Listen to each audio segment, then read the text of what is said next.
Hello दोस्तों, welcome है आपका हमारे यूट्यूब चैनल में। कर्मचारियों, पेंशनर्स और फैमिली पेंशनर्स के लिए मैं 4 बड़े अपडेट लेकर आया हूँ। बहुत इंपॉर्टेंट ये अपडेट्स हैं आपके लिए। डी और डी आर पर एक बहुत बड़ी खुशखबरी मिलने वाली है। दूसरी बड़ी जो है अपडेट है, फरवरी मंथ की पेंशन और सैलरी में रिलेटेड एक इशू हुआ, उससे क्या वो इशू था, क्या वो आपको अफेक्ट करेगा, वो बताने वाला हूँ। तीसरा बड़ा अपडेट देने वाला हूँ मैं 18 मंथ्स के डीए और डीआर के एरियर्स में आपके खातों तक पहुँचने तक पूरा क्या अपडेट आया, वो भी मैं बताने वाला हूँ। एंड लास्ट फोर्थ बड़ा अपडेट आया है आपकी बेसिक पेंशन में 20% और 30%, 50% और 100% बढ़ोतरी को लेकर के एक सर्कुलर जारी हुआ था। उस सर्कुलर में क्या नया अपडेट आया, वो भी इस वीडियो में आपको बताने वाला हूँ। आप सभी को बताया कि मैं काफ़ी दिनों से ये सीरीज़ लेकर आया हूँ, जिसमें हमारे चैनल पर 7:30 से 8 बजे के बीच में एक इम्पोर्टेंट वीडियो अपलोड होता है, जिसमें आपके सारे दिन भर के बड़े अपडेट्स होते हैं। और वो अपडेट्स आपको देखने के बाद पूरे दिन भर की खबरें और न्यूज़ और अपडेट्स आपको देखने को मिल जाते हैं। इसलिए अगर आपने हमारे अभी तक चैनल को सब्सक्राइब नहीं किया है तो ब्लैक बटन को प्रेस करके चैनल को सब्सक्राइब कर लीजिएगा। साथ ही साथ घंटे के निशान को यानी बेल आइकन को प्रेस करना बिल्कुल मत भूलेगा, तभी आपके पास हमारी वीडियोस की लेटेस्ट नोटिफिकेशन आ पाती है और आप हमारी वीडियोस को इसी तरीके से आगे भी वॉच कर पाएंगे।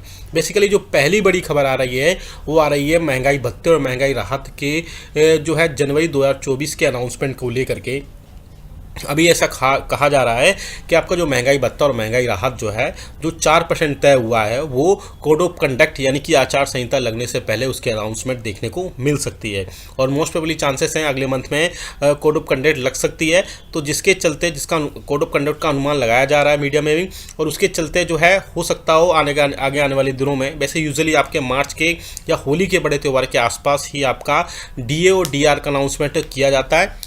लेकिन इस बार जो है हो सकता हो कि कोड ऑफ कंडक्ट या आचार संहिता लगने से पहले आपकी जो है महंगाई भत्ते और महंगाई राहत में अनाउंसमेंट देखने को मिले। अगर ऐसा होता है तो कर्मचारियों को थोड़ा सा पहले डीए और डीआर के अनाउंसमेंट देखने को मिल सकती है।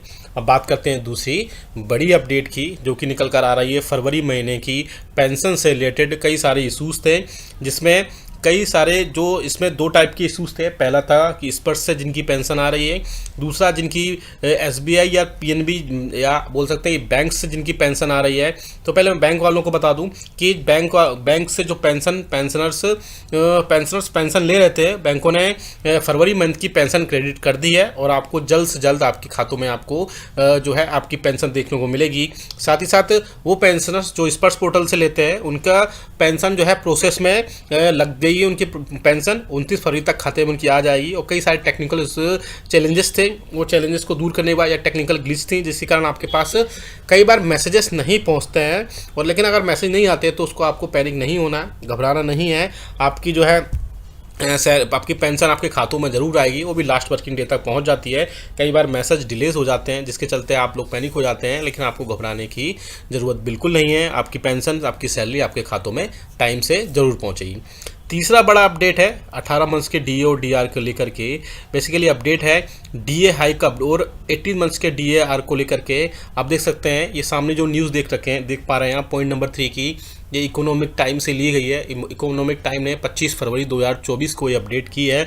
D hike update will central government employees pensioners get 18 month DA arrears, FM gets proposal. यानी कि ऑनरेबल फाइनेंस मिनिस्टर को ये प्रपोजल दिया गया है। प्रपोजल किसने दिया है, क्यों दिया है, क्या अपडेट है, सारा इसमें हम देखेंगे। बेसिकली ये जो है प्रपोजल दिया गया है भारतीय प्रतीक्षा मजदूर संघ के general secretary mister Mukesh Singh ने, और उन्होंने फाइनेंस मिनिस्टर जो है निर्मला सीतारमन जी को बोला है कि एक लेटर लिखकर कि 18 मंथ्स का डीए और डीआर का एरियर्स जो है, जो कोविड-19 के पेंडेमिक के टाइम पे रोका गया था, अब उसको बहाल किया जाना चाहिए। और इसके अलावा आप देख सकते हैं कई सारे और भी जो अलग अलग यूनियंस और फेडरेशन है, उन्होंने भी इस बात को सरकार के समक्ष उठाया था कि 18 मंथ्स का डीए या डीआर उनको मिलना चाहिए। आप देख सकते हैं इसमें will the central government employees and pensioners get areas for the DNS allowances and DNS relief DR suspended for 18 months during the COVID-19 pandemic. In a letter addressed to Finance Minister Nirmala Sitharaman, Mukesh Singh, General Secretary of Bharatiya Pratiksha Mazdoor Sangh, urged the central government to release the DA areas of 18 months suspended earlier. Will the central government employees and pensioners get arrears for the DNS allowances and DNS leave, ये सब चीज़ें उसमें हैं, बोली गई हैं। और इसके अलावा एक और बड़ी अपडेट इसमें यह है कि 18 मंथ्स का जो in the wake of Covid pandemic the central government installed the payment of DNDR for 80 months for January 2020 to June 2021। Earlier in the return reply to query in Lok Sabha, mister Pankaj Chaudhary, minister of state in the minister of finance, said that arrears of DADR which mostly relate to the challenging financial year of 2021 are not regarded as feasible due to the negative financial impact of the pandemic in 2020 and the funding of the welfare measures implemented by the government। तो आप देख सकते हैं government पहले ही return order में पहले भी बता चुका हूँ, लोकसभा में बोल चुकी है कि गवर्नमेंट जो है 18 मंथ्स का DA और DR जो है इसका एरियर्स नहीं दे सकती है, लेकिन फिर भी यूनियंस और फेडरेशन ने लगातार इसके रिगार्डिंग इसमें बात पहुंचाई है सरकार तक कि 18 मंथ्स का DA और DR का जो एरियर्स है वो उस नेगोशिएशन की सिचुएशन में गवर्नमेंट को आना चाहिए। और सरकार अगर एक बार में नहीं दे सकती है तो 3 से 4 अलग अलग जो इंस्टॉलमेंट्स है उसमें सरकार उसको कर्मचारियों पेंशन और फैमिली पेंशन का महंगाई भत्ता और महंगाई राहत दे सकती है।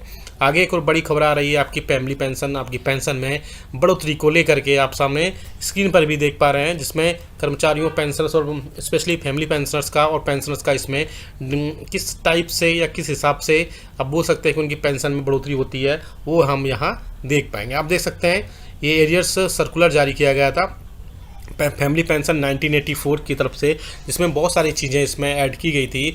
30% ऑफ बेसिक पे का केसेस में क्या होगा, 50% क्या होगा, आप ये सामने सर्कुलर देख पा रहे हैं। आप देख सकते हैं पॉइंट 8.3 में सारी चीज़ें बहुत ही डिटेल में और क्लियर की गई हैं कि कब कब additional quantum of family pension और फैमिली पेंशनर्स के हिसाब से इसमें बढ़ोतरी होगी। आप देख सकते हैं from 80 years to less than 85 years, यानी 80 से 85 साल के कम के बीच में आपकी 20% बेसिक फैमिली पेंशन बढ़ेगी। दूसरा आप देख सकते हैं 85% से 90 ईयर्स से कम में आपकी 30% ऑफ बेसिक फैमिली पेंशन बढ़ाई जाएगी। तीसरा आप देख सकते हैं 90% से ऊपर लेकिन 95% से कम में 40% आपकी बेसिक फैमिली पेंशन बढ़ाई जाएगी। साथ ही साथ नेक्स्ट देख सकते हैं from 95 years to less than 100 years के बीच में 50% ऑफ बेसिक फैमिली पेंशन में बढ़ोतरी की जाएगी। और लास्ट जो है 100 ईयर्स या मोर से ऊपर होते हैं तो 100% आपको बेसिक फैमिली पेंशन उसमें प्रोवाइड कराई दी जाएगी। इसमें कई सारी चीज़ें और भी अपडेट होंगी आगे आके, हम आपको वो ज़रूर बता देंगे।